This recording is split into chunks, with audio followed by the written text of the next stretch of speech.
Miles has gone ahead and put the window clips in, so it goes around the entire perimeter of the window opening.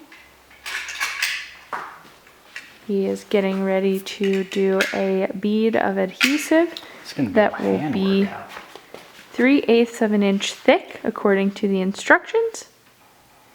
We have the glass cleaned and on standby for once we're ready.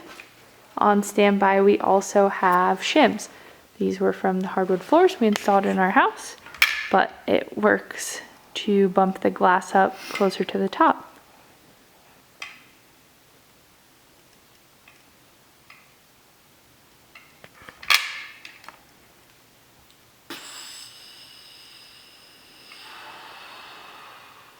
Think you'll make it the entire way around? Well, I looked up on the internet. Some people said they used just about a tube. Some people said they used less than a tube. I don't really know.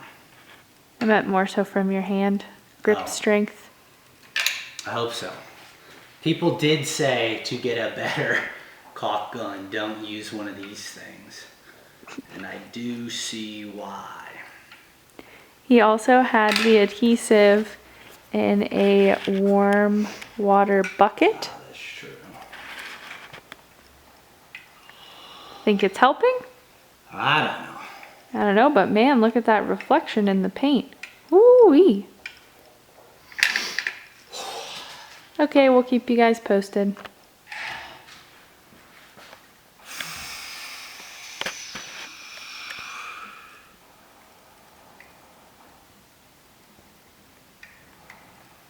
I don't know how quickly this stuff sets up.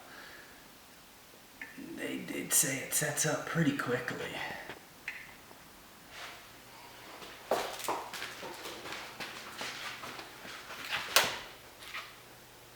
Set the back first. I mean, at some point.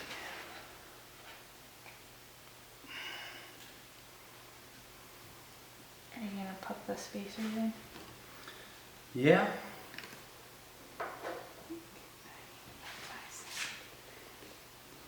So I put something there.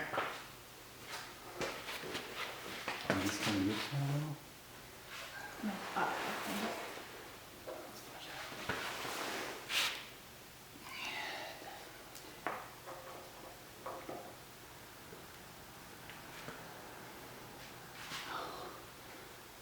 Hell, I don't know if it's enough. Careful. Careful of what?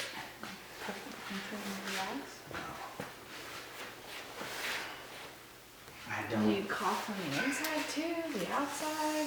I was gonna run a bead of just like regular caulk afterwards because it is so. I mean, it definitely. Yeah, it's not enough. Jesus. Hopefully, it's enough to hold it in, but. Trying to lift it up? No. Apparently, it sets pretty quickly, but all this has to be filled with caulk. I mean, look at the fucking holes. All that has to be filled with caulk, anyways, because I didn't want to fix any of that. Let's hope it's enough to glue this fucker in. But like I can tell, it's not touching over there. It's touching everywhere here. It's just like down here. There's corners over here where she ain't touching. Oh, I don't think it's put touching the at tube all. down in there. Squirt it down in there.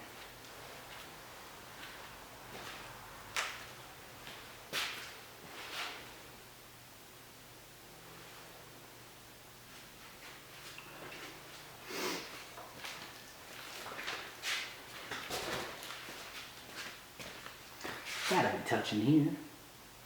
Here, but not here. Yeah, you see all that is definitely. Can you put the gun down there? No, because it doesn't matter. The whole thing. I'm being recorded right now. Make sure I make that part really loud. The whole thing has to get, I just want, hopefully this stuff glues it in place so it's not like flopping around. I want it to be stuck in the car. That's all I'm hoping this will do, because there's so many holes in this shit. That, Learning curve, I suppose. Here's what we're looking like.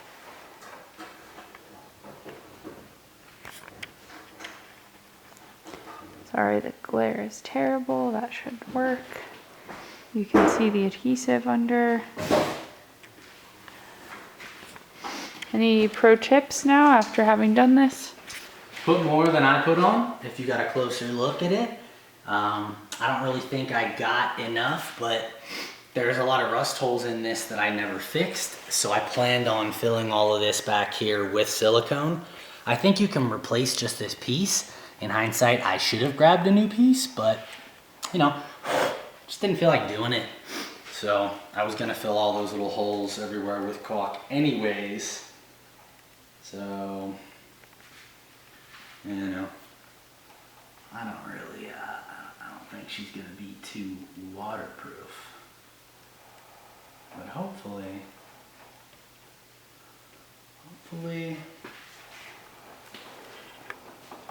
I mean, I don't think I need to tape anything. I don't think it's like barely, here the corner is, but I think I'll be able to get it out.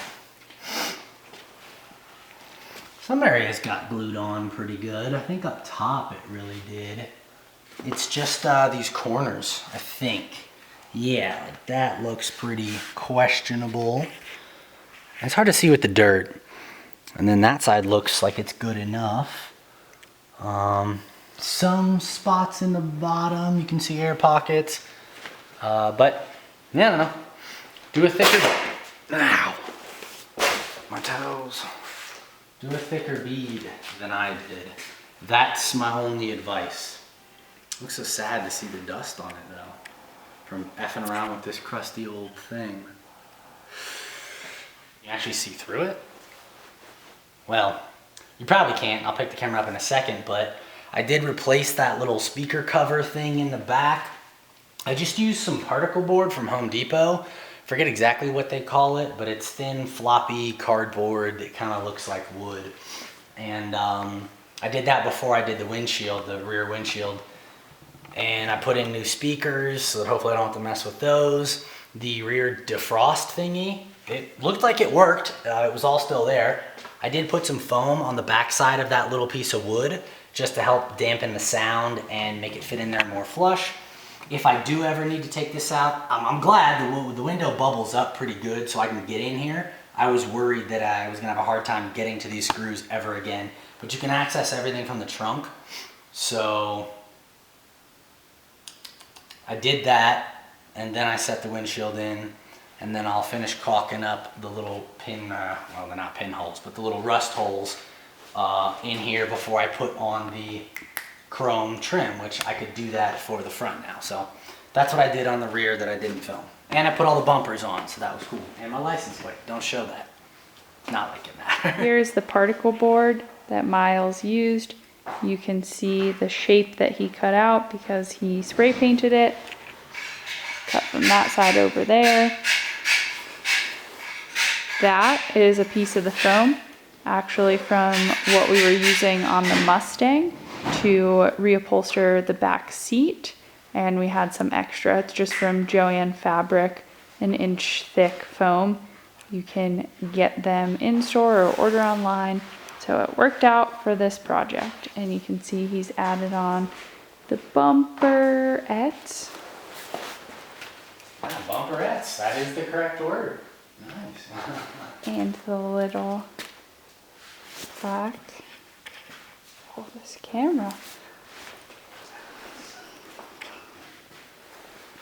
And now he's going to put the chrome in the windshield while we wait for the back glass to set.